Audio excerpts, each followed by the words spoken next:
Hi everybody, welcome back to my YouTube channel. I am June from the sunny state of Florida, and I am here to show you what I can make from this and how I can make that.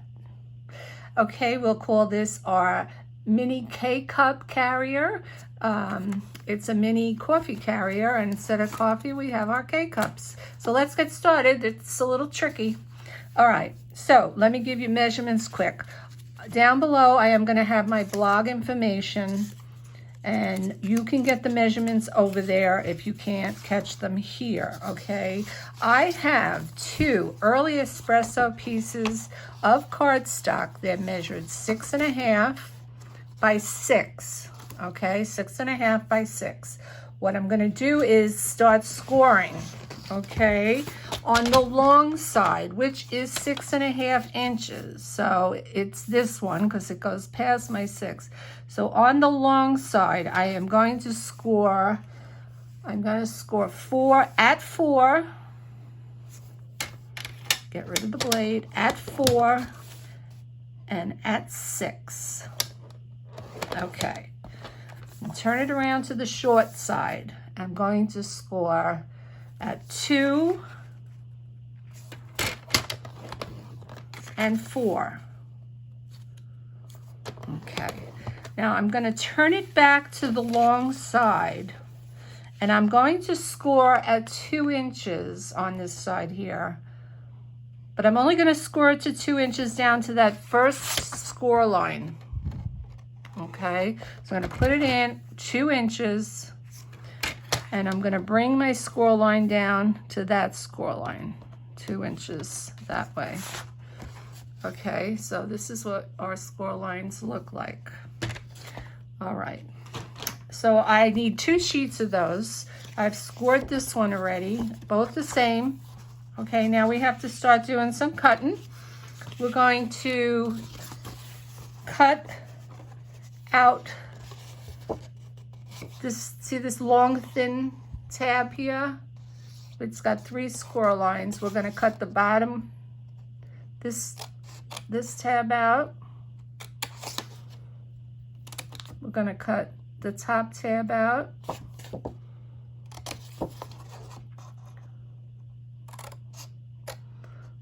Okay, we're left with this. We're going to cut that at an angle so the box folds nicely as we start building it. So we have that there.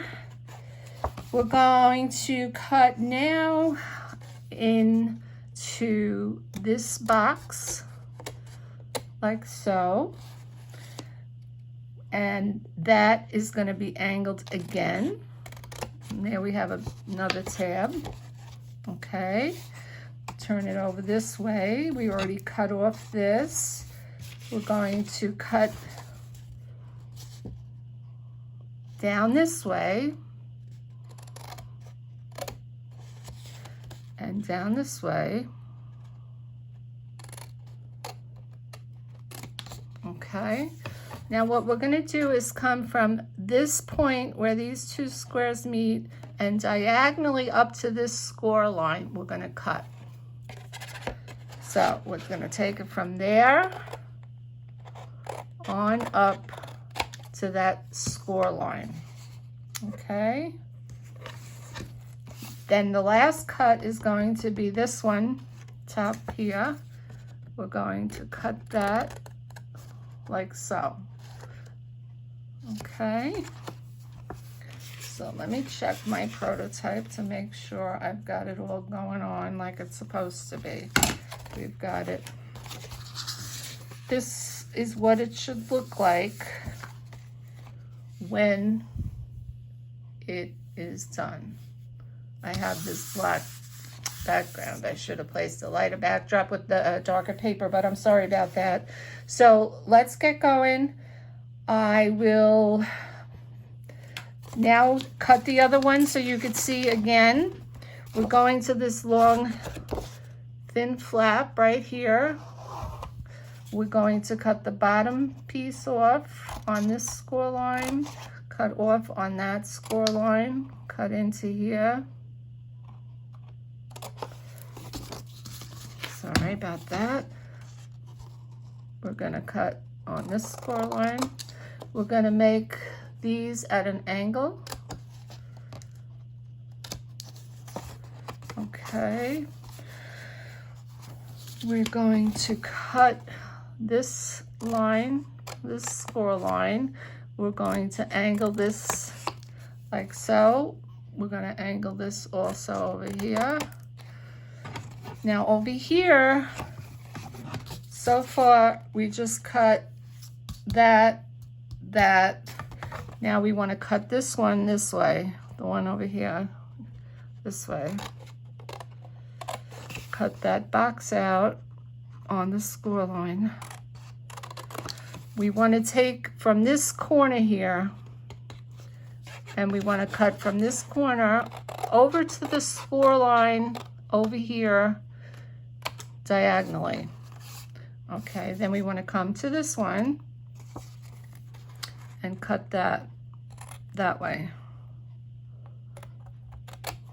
Okay, so we should have two pieces that look the same. That's going to make the carrier.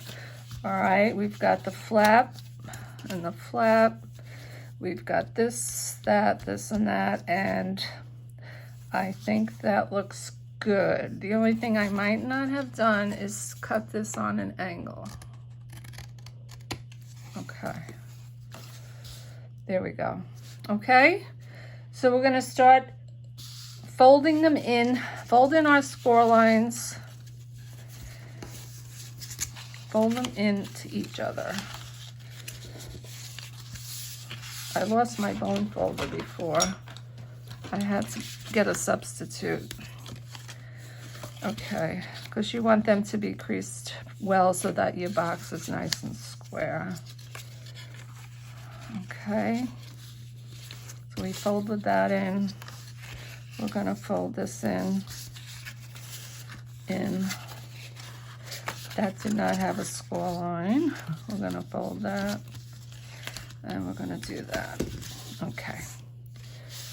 Now to put it together, I'm going to use Stampin' Seal Plus, which is the stronger of the two sealers that will hold the 3D project box much better. So I'm going to put my Stampin' Seal right on this tab. I'm going to take the other box that's the same. This flap is on your left hand side here. This one's on your left hand side here. You're turning in that flap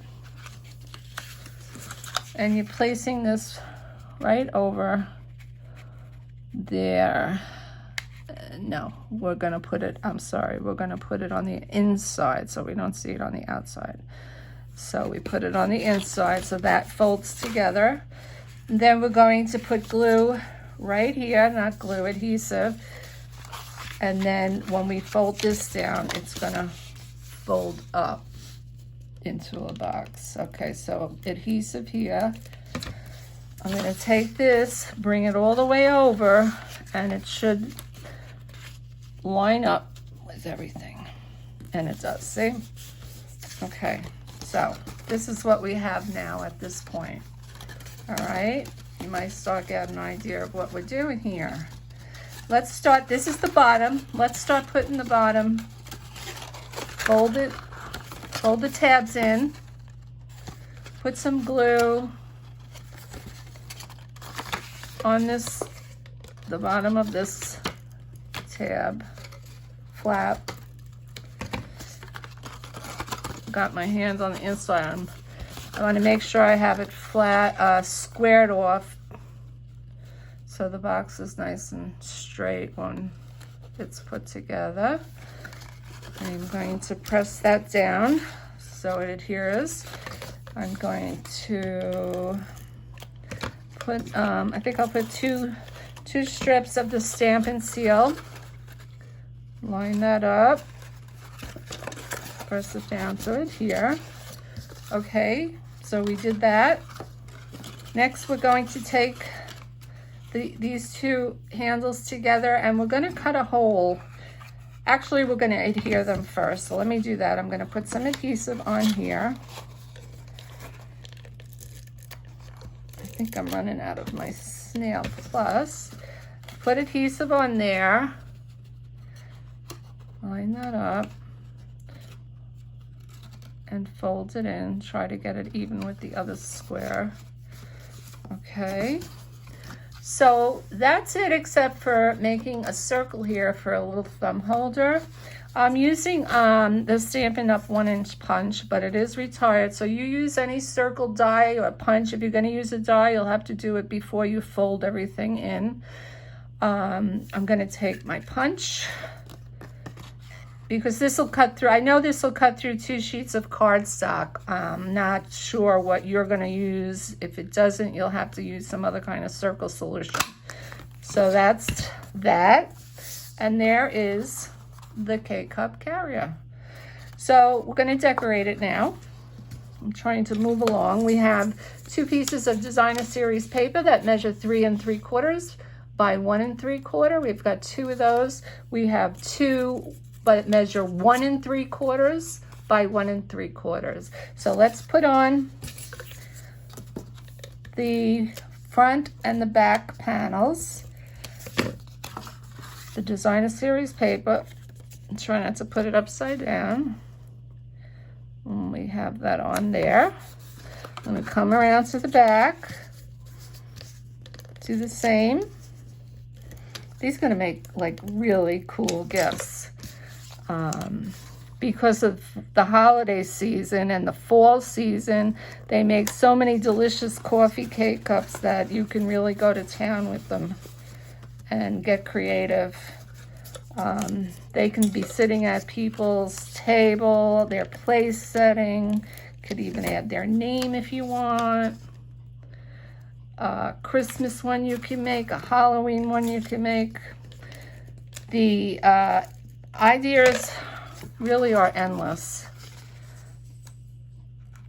You could also put little hot chocolate. I have hot chocolate K-Cups right here. You could also put a hot chocolate one in there, and maybe a couple little cookies in a cellophane bag, and you could do it that way too. Or hot chocolate and a couple of peppermint sticks. So really, just, you know, whatever, use your imagination. You can put so much in there. So I'm going to take, I have a Dunkin' Donut decaf and I have a Dunkin' Donut hot cocoa. So I used the layering circle punch die set, the layering circle die set. I used which one? I used the second smallest and the second smallest. The second smallest circle, the second small scallop circle. And I cut out from Designer Series paper. I'm using the Gilded Autumn Designer Series paper. It's beautiful. It has copper and gold foil mixed in it with great fall colors. Love it. Okay. I'm going to put some Stampin' Seal here. Pop on. I liked this because it had all the colors and it coordinated nicely. So I'm using that side of that. Use that. Just going to put a little bit of seal on the top. Actually, that circle seems to be slightly smaller than I need. Next time around, I'll make bigger circles so it covers the color behind it, because that's going to clash. See? When I made this one, I must have used a bigger scallop circle. Yeah. All right. So live and learn. Then I cut out from the gathered leaves die set. I cut out 3 leaves. They emboss beautifully. Not only do they cut, but they emboss beautifully. So I already cut out 3 from that. So here's the 3 leaves. See how nicely they get embossed? And I quickly started adhering them together. I kind of fanned them out a bit. Whoops. And that will go there. I have my sentiment to do. I used the Stitch So Sweetly set of dies. I used this die to cut this out for the sentiment. I'm going to use the sentiment Season of Thanks that comes in the Gather Together stamp set. I'm using Cajun Craze, which is one of the colors in the Designer Series paper. I'm using that for the sentiment. Okay, put that aside. And I'm gonna pop that up there. Dimensionals, where are you, dimensionals? Okay, I think I got them. I'm going to put a dimensional on here. And I'm gonna also put dimensionals on the leaves up here. And I think, other than maybe a bow, we're done. So what do you think?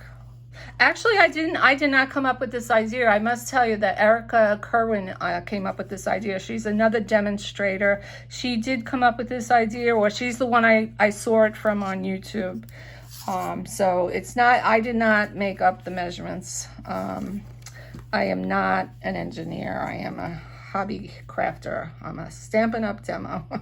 Okay, I want to put a twine bow just to give it a little more definition there. I like to make double bows with the twine, especially on like a 3D project when there's some substance to it. So I cut my twine and let's tie the bow. Let's try again. Bows are funny. You do a video and they all of a sudden, they're hard to do. You're not doing a video and not so hard. Okay, we'll try that again. Okay, there we go. There we go, just tighten that up. Ta-da, okay. I'll clip that a little. The glue dots are the ones you want to use for your ribbons or your twine to adhere them on to your project. There we go. And I want to put that somewhere at the bottom of the leaves and away from the sentiment a little bit. And there we have it. So what do you think? We went from this and we took it to the next level and we made that. I hope you enjoyed. Again, I will think about next time I make it. I will make that circle bigger so that we won't have the clashing colors. But I think that's pretty cool. Okay, guys, I hope you enjoyed the video. If you like, please subscribe. If you hit the little bell, you'll get a notification if you subscribe. And I take care, and I'll see you again soon. Bye-bye.